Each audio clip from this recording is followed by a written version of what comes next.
having had a really good run of it as minister, been able to get far more done than I ever dreamt possible, I found myself, it certainly felt to me like I was wading through ever increasingly thick mud, and it was becoming almost impossible to get things done.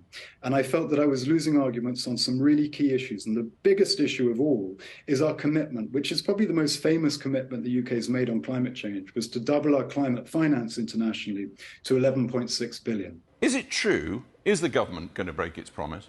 Well, yes. And this is one of the key reasons that I've stepped down, is that this is a promise, just to put it in context, it was made in 2019. It's something that any country in the world that's grappling with climate change, particularly the small island states in the Commonwealth, really attach a lot of importance to.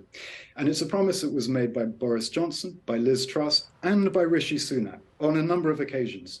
And it is still the case that the government is saying that they're going to stick to that promise. But if you look at the numbers, and obviously I've looked very, very closely at the numbers, it is not possible. It is not mathematically possible for that promise to be honoured unless the government intervenes, unless the Treasury intervenes. And the reason for that is that the spending rate has been so much lower than it was meant to be, that by the last year, 2025, in other words, the first year of the next government, the mountain to climb, the amount of expenditure that would be needed at that point is unrealistic. It would require us to abandon pretty much all of our humanitarian... So it therefore follows, is the Prime Minister mistaken when he says he stands by that pledge, or is he lying? In effect, it is a lie, because the maths doesn't add up.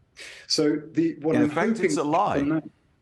In effect, I'm not suggesting he is lying, but the effect of our policies today, the trajectory of expenditure, is that we cannot honour that pledge. So when the government says we recommit to that pledge, we're going to do 11.6, the government is not being honest about that.